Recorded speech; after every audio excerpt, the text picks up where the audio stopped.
Are you the strongest person in your life? Are you the most powerful person in your life? See, the vast majority of people that are probably watching this video and also that exist on this planet, the answer is no. We are not the most powerful or significant person in our own life. It's somebody else, something else outside of us. And because of that, the majority of us are just reacting to life because we don't feel powerful.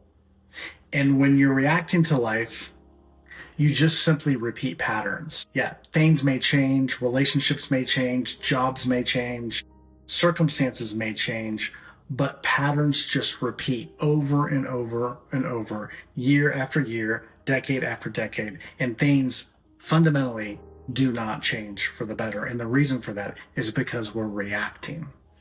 In order to become the most powerful person in your life and to actually change your life radically and dramatically, you have to learn the difference between reacting and responding. The most powerful people on this planet are not reactors, they're responders. And in this video today, we're going to talk about the three main characteristics that will shift us from being reactors to life to responders in life. And I'm also going to talk about how a person who embodies these three characteristics have the ability to make powerful decisions and to respond even in the most dire of circumstances. I'm going to tell you a story, a true story, about a person facing death in a Nazi concentration camp and how literally him applying these three characteristics completely changed and altered the lives of many people. Stay tuned. Welcome back to the channel. My name is Jamal Javanji. I'm really glad you're here. I am a life coach by profession. I'm the author of the Amazon best-selling book called Living for a Living. And I'm also the founder of a company, a life coaching and consulting company called Free to Love Coaching Solutions, LLC. In today's video, I'm very excited to share these three dynamic concepts that will literally change your life if you take these to heart and embody them. And these three things I'm going to share with you have the potential to change and alter literally how you spend the next several decades of your life. So don't take this lightly and tune in and lean in. And the story I'm going to share with you will illustrate how powerful this is. What is reaction? Have you thought about what a reaction is? A reaction is simply an unconscious way of behaving, and we all do it, right? We've all reacted in our life, so you know fundamentally what I'm talking about. But a reaction really corresponds to how we've been programmed. It's programming, right? It's the things we've experienced in our past. It's tendencies. You don't have to be conscious to react. As a matter of fact, when a stimulus happens to you, when something happens, you just simply react according to how you've been programmed by your parents, by your family, what you've witnessed around you, your belief systems. So the program that's running your life and running your reactions, here's the crazy thing about it. It's not even yours. This is programming that was handed down to you from your parents. Like your parents or dislike your parents. You could think positively or negatively or a mixed bag. You are living, chances are if you're watching this video, you're literally living their life. I've spent many decades of my life actually living my parents' life, behaving how they would behave, reacting to things the way they would react. Maybe not exactly, but the premise, most of the frame and the undergirding of what I was doing in life was largely programming that I had inherited from my parents. And by the way, they got it from their parents. And they got it from their parents. So much of my life was simply a continuation of the generations that came before me. Now, the problem with that is that's not freedom. That means you are literally programmed by somebody else. And if somebody else programmed you, you didn't program yourself. And that means you're not living your life. That's what reactions are. Okay? None of us want this, right? Yeah, nobody wants this. Nobody wants to just repeat the same limiting patterns over and over. When you break from those patterns, this is actually when your life begins to become yours. And you actually begin to create your life that looks radically different, that may look radically different than what you were programmed to live. So in order to do that, you have to learn to respond. So what is a response? Okay. A response is simply a conscious choice. A response involves presence. It involves consciously choosing your behavior or your action in response to a stimulus. Does that make sense? Now, what is a stimulus? Stimulus is anything that happens to you. Anything in life that happens to you. A response involves a gap between the stimulus and your action and how you respond to it or behave towards it, right? That gap is where you gain all your power. I want you to hear me when I say this. It's the gap between stimulus and your response or your action that you take in regards or as a result of that stimulus. That's where you get your power or lose your power, right? So reaction, there's no gap. Something happens to you, you react. No gap. You've done that, right? We've all done that. And most people in the world are doing that constantly. And this is why there's such conflict and turmoil and drama. There's a stimulus and there's a programmed, unconscious reaction to it. But when you create a gap and you choose from presence how you will respond to a specific situation, that's when you begin to gain freedom. And that's what a response involves. So how do you transform? And this is the $1 million question here.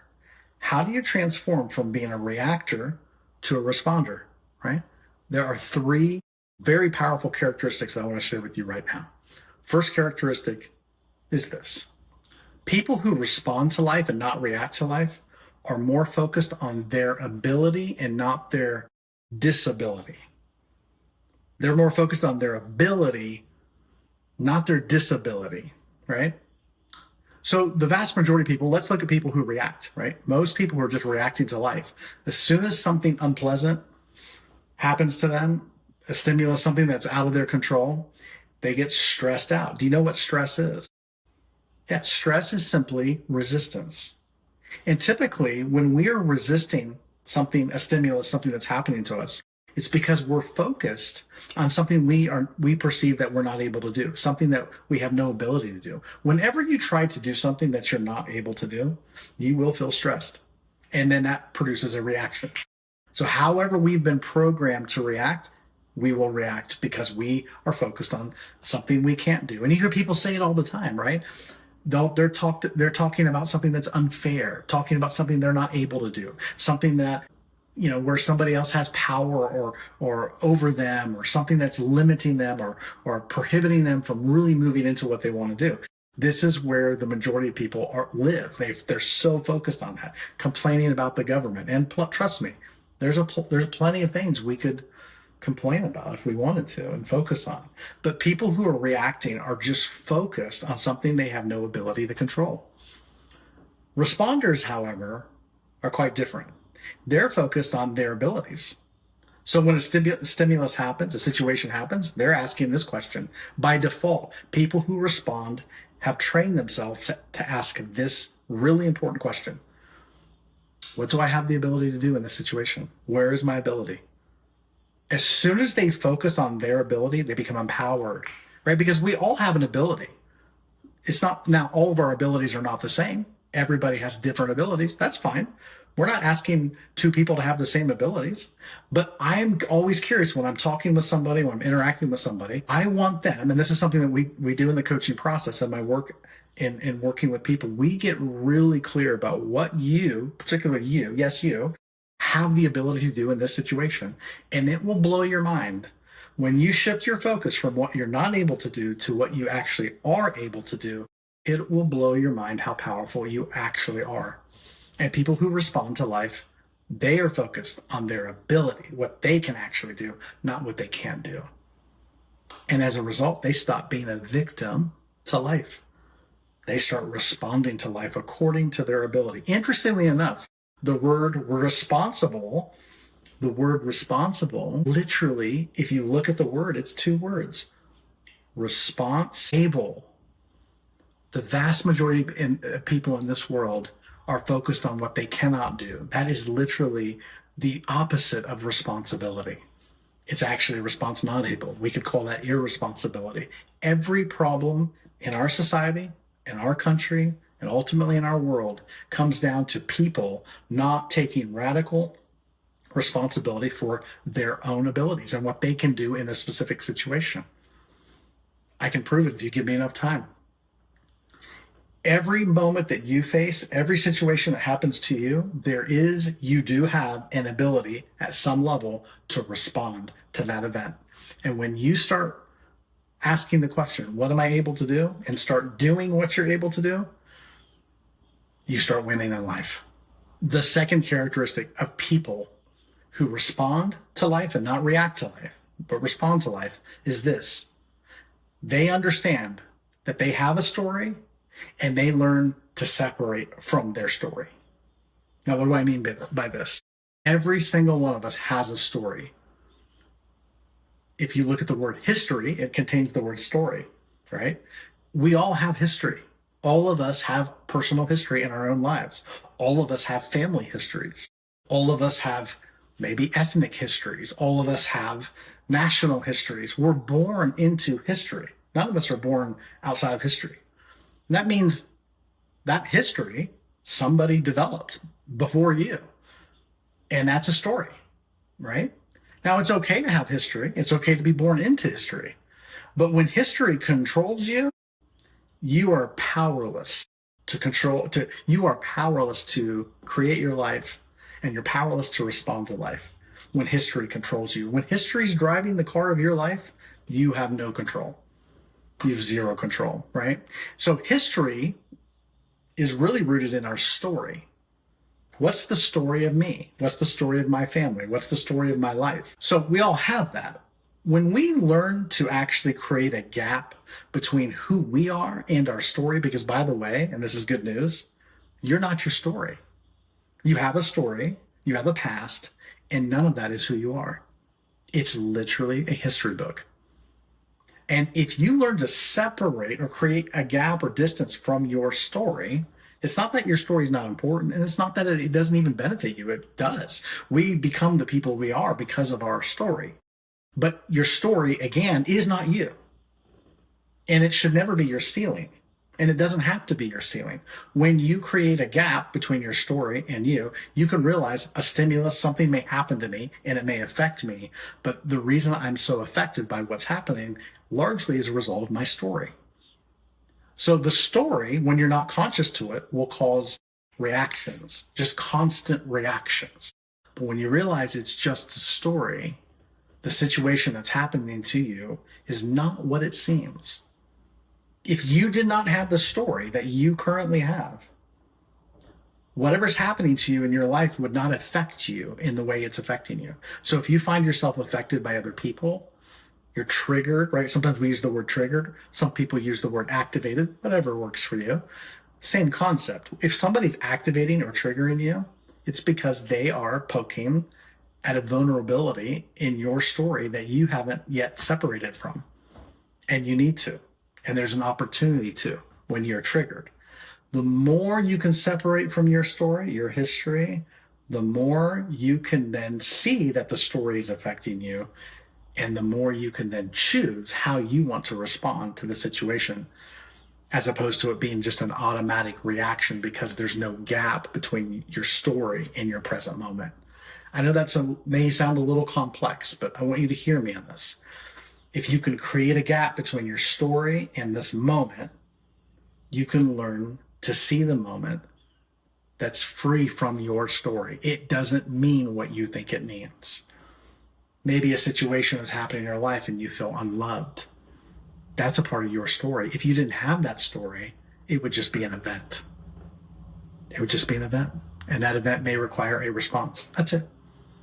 You can clean up a lot of life by getting the story over here, and you have a gap. Does that make sense?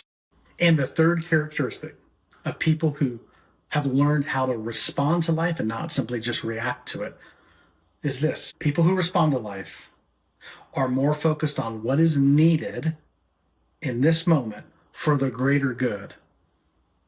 I want you to hear that again. This is the most powerful characteristic of all.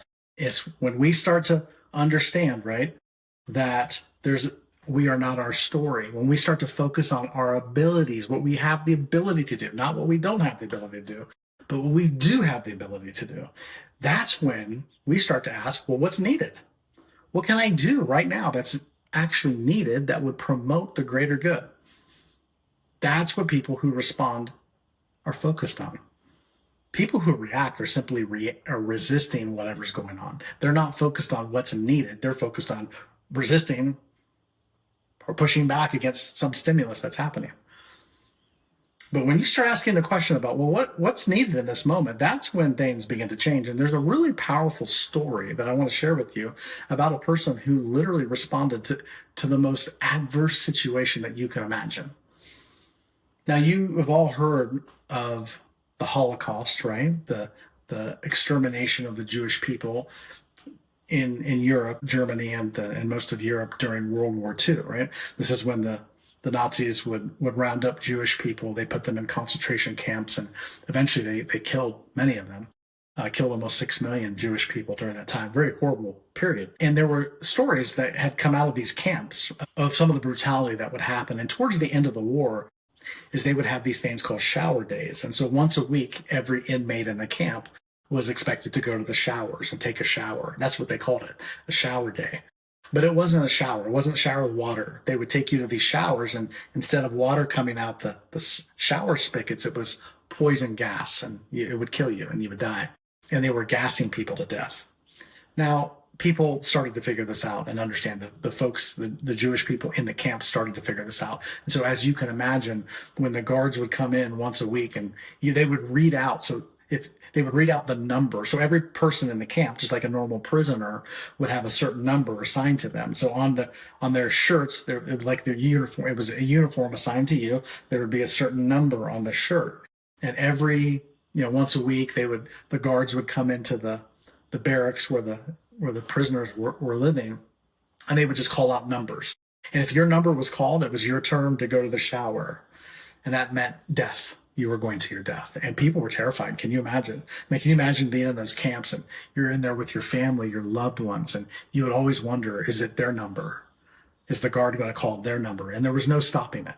You couldn't hide from the guard. You couldn't run. They would shut down the camp until they found you, and they would take you to your shower and take you to your death. It's horrible what people do to each other and what people can do when they're reacting, just in reaction mode.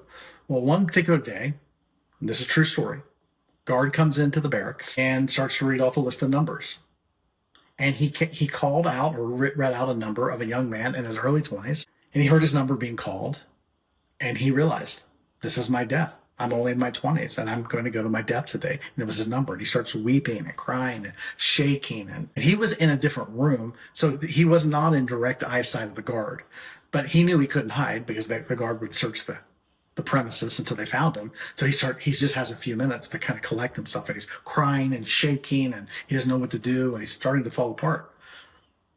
Well, they were sitting on this bench, and a couple of places over, there was a rabbi. This older rabbi gentleman that was sitting there, and he was watching this young man process his own death and saw him crying. And the rabbi looks at him and says, young man, gets his attention. And he said, not like this. And the young man just was bewildered. He said, what do you mean? He's like, you're not doing it correctly. And this guy says, what do you mean I'm not doing it correctly? They called my number. What do you mean not doing it correctly? He goes, no, don't go out like this. Don't do it like this. And this young man he went from fearful and weeping to very angry. And he became very angry. He said, who are you to tell me how I should be reacting in this moment to the situation? He said, it's not your number. It's my number. They called my number. You're the one that's going to live, and I'm the one that's going to die. So don't lecture me on what I'm doing wrong in this moment. And the rabbi, he just continued. He said, no, young man, you don't have much time. Not like this. Don't do it like this. And this kid couldn't understand. He just was like, what are you talking about? So the rabbi gets up and he walks over to this young man and he looks him directly in the face and he says, give me your shirt now. And this young man is like, what are you talking about? He's like, quick, before the guard comes back here, give me your shirt now. And remember, the numbers were on the shirts. So this young man takes his shirt off, hands it to the rabbi. Rabbi takes his shirt off, gives it to the young man, and the rabbi puts on the shirt of that young man with his number. And then he goes, watch this. And he smiles at the young man. And with all this just buoyancy and ease, he walks up to the guard and goes, here I am, and turns himself in to the guard as if he's that young man. And the guard looks at his number and said, okay, and rounded up the people that were going to the gas chambers. And this man went off to the shower, and he was never seen again. 2 days later, literally 2 days later, the Allied troops came through and liberated the camp and opened the gates and let everybody to go to their freedom. And this young man walked out of those gates, and he walked out and he was free, and he was standing there. And the moment was so big, and he just was overwhelmed, and he remembered he got it. In that moment, when he was free outside the gates, he realized what that rabbi did for him. And he thought to himself, I should be dead. I shouldn't even be here. I should have been the one that went to those showers and got gassed, and that rabbi should be standing here. And he got it. He's like, but that rabbi was showing me in the midst of all that, it doesn't matter what's happening to you. It matters how you respond to it. And he got it. He was showing me that even if you only have 5 minutes left to live, how you respond to the 5 minutes that you have left will determine the quality of life that you experience. And so this rabbi, because he fully embraced and accepted the moment for the way it was, he chose to respond, not react. Reaction is always about survival. Response is about living. And this rabbi showed, I might have 5 minutes left, but I'm going to live it well. I'm going to show you what it looks like to show up fully and respond to the moment, no matter what is happening, and how that can actually transform your life. And this rabbi went to his death. He had 5 minutes to live, and he lived fully those 5 minutes. And he actually imparted a very powerful teaching to this young man, and probably many others who witnessed it. And this young man realized in that moment, he said, before I came to this concentration camp, I used to think that there were good days and bad days. Some days I hoped it was good, and some days they were bad. And he realized, I am no longer going to have a good day or a bad day. I am simply going to show up for the day I'm in, and I'm going to fully embrace it, and I'm going to respond to everything that happens to me with full presence and acceptance. And I'm going to respond according to my ability. That guy got it in that moment. And there will no longer be bad days or good days. Every day will be my creation, because I'm going to respond to the day exactly the way it's needed. And this man went on, this young man who got that lesson, he went on and had a spectacular life. He went on to get married. He created very, very powerful, lucrative business. And he became a very powerful philanthropist, and he went on and did incredible things with his life. And he did it because he saw, and even in the midst of a concentration camp where you seemingly have no options, that you always have an option to how you will respond to the moment and to the situation at hand. Nobody can take that from you. That rabbi focused on what his ability was. His ability was to change shirts with that young man. That's what he didn't have the ability to change the guard or to make the guard stop killing people. He had the ability to change shirts with that young man. So that rabbi focused on his ability. He traded shirts. He didn't pay attention to whatever story was going on about him, whatever his personal story was. And then he stepped into the third characteristic, which was he did what was needed for the greater good in that moment.